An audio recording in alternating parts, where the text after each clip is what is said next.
मैं आफाक Ahmad, news एनओसो India में आपका स्वागत है।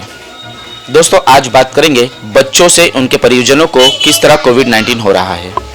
जिस तरह मुंबई में कोरोना वायरस के आंकड़े तेजी के साथ बढ़ते जा रहे हैं, इसके मद्देनजर बच्चों पर खास सावधानी बरतनी होगी, क्योंकि पश्चिमी डॉक्टरों का रिसर्च है कि बच्चों में कोविड-19 के लक्षण नहीं दिखाई देते, मगर इनमें कोविड वायरस लोड होता है, जिससे इनके परिजनों को कोविड होने के पूरे चांसेस होते हैं। ये जो कोविड-19 डिसीज़ है, इसका जो प्रादुर्भाव है बच्चों में बहुत कम मात्रा में दिखाई देता है। मतलब बच्चों में जो इन्फेक्शन होता है उनमें जो सिम्टम्स हैं वो ना के बराबर रहते हैं, एसिम्प्टोमेटिक पेशेंट्स रहते हैं, या फिर सिम्टम्स जो है बहुत माइल्ड रहते हैं।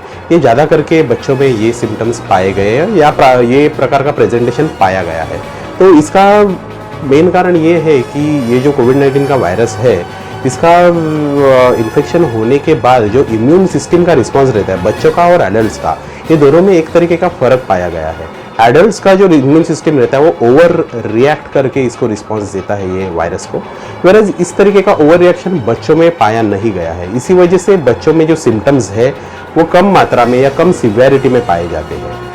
परंतु आप अगर वायरस स्प्रेड होने की जो कैपेसिटी है वो अगर देखेंगे तो एक एसिम्प्टोमेटिक बच्चा जिसको कोविड-19 का प्रादुर्भाव है और एक पेशेंट, एडल्ट पेशेंट जो हॉस्पिटल में एडमिट है, इन दोनों को अगर आप कंपेयर करोगे तो ये जो कोविड-19 वायरस का जो वायरल लोड है या जो विषाणु का प्रमाण है वो एसिम्प्टोमेटिक बच्चा जो घर पे बैठा हुआ है या विदाउट हॉस्पिटलाइजेशन है उसमें ज़्यादा पाया गया है।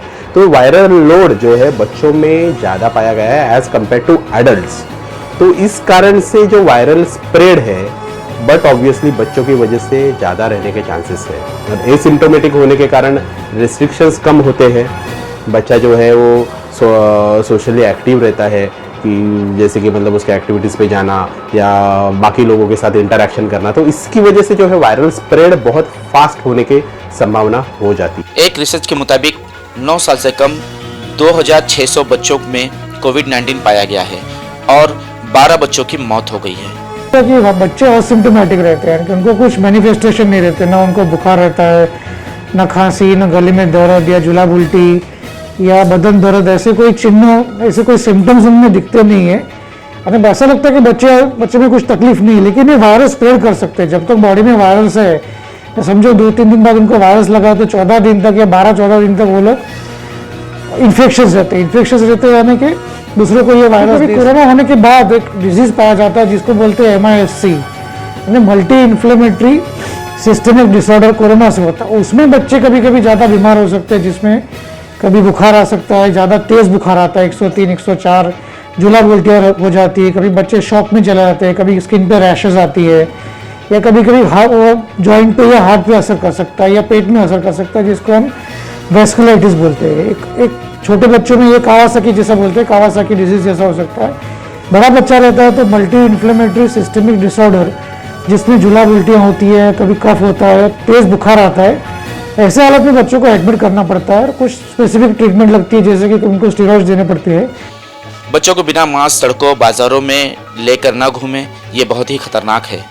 हम ही जानते हैं कि छोटे बच्चे मास्क का इस्तेमाल नहीं करते हैं, मगर माता पिता को ही इनका ख्याल रखना होगा, वरना ये नौबत आगे बढ़ सकती है। एक बच्चा मेरे पास आया था जो 7 साल का बच्चा था, जुलाब उल्टी थी, तेज बुखार था, 2 दिन की बीमारी थी, बच्चा शॉक में था। जब ये आया मेरे पास तभी उसके पल्सेस वीक थे, बच्चा सुस्त था, डिहाइड्रेशन में था। उसको मैंने बोला कि एडमिट हो जाओ, तो लेकिन पेरेंट्स डरे हुए थे, बच्चा धारावी से था।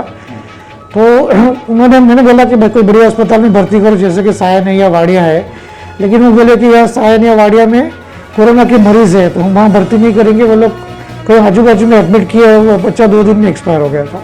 जब बात हो रही है बच्चों की, तो आइए हम उन महिलाओं को भी सावधान करना चाहेंगे जो अभी अभी गर्भवती हुई हैं, क्योंकि कोविड-19 गर्भवती महिलाओं को भी ज़्यादा असर कर रहा है और उनके पेट में पल रहे शिशुओं को भी नुकसान पहुंचा रहा है। प्लासेंटा से इन्फेक्शन बच्चों को हो सकता है। यूजुअली माताओं को अगर प्रेगनेंसी के टाइम में कोविड का इन्फेक्शन होता है तो चांसेस कोई होते हैं कि बच्चों को भी हो सकता है। ऐसे पता है कि 10% ऑफ माताएं सिम्टोमेटिक होते हैं जब भी प्रेगनेंसी के टाइम में, और अभी के गाइडलाइंस के मुताबिक प्रेग्नेंट मदर्स जो डिलीवरी के लिए अस्पताल आते हैं उनको कोविड का टेस्टिंग करना कंपलसरी है। जब भी बच्चों को एक इन्फेक्शन होता है बर्थ के टाइम, तभी पता नहीं चलता है कि माताओं से शिशुओं को इन्फेक्शन हुआ या हॉस्पिटल में दूसरे किसी तरीकों से बच्चों ने अक्वायर किया। सो साइंटिफिक लैंग्वेज में हम इसको आइदर वर्टिकल ट्रांसमिशन बोलते हैं, जब भी directly mother to child transmission, दूसरा वाला होता है हॉरिजॉन्टल ट्रांसमिशन।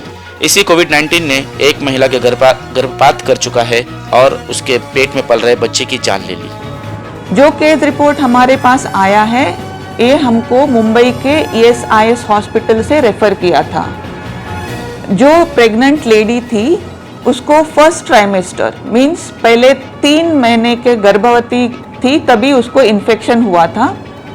जो इन्फेक्शन था वो एसिम्टोमेटिक था because she was in contact with some known case, इसके लिए उसकी जांच की थी। जब भी उसके बाद उसको 3 महीना पूरा हो गया प्रेगनेंसी का, वो रेगुलर ANC चेकअप के लिए हॉस्पिटल में गई, तभी उसका जांच किया तो वो कोविड के लिए नेगेटिव थी। लेकिन ऐसे पता चला कि उसके गर्भ में जो बच्चा है उसकी मौत हो गई है। गर्भवती महिलाओं को ज़्यादा सावधानी बरतनी होगी और वक्त पर टेस्ट करवाना होगा, दवाओं का बराबर इस्तेमाल करना होगा और अपने डॉक्टरों से व्हाट्सएप, फ़ोन या किसी भी तरह से उनको कांटेक्ट रखना होगा। दोस्तों, आप ही से देश का विकास है और आप ही से देश का दुर्दशा का कारण है। आप ठीक हैं तो देश ठीक है। देश विदेश की खबरों के लिए देखते रहिए न्यूज़ NSO इंडिया।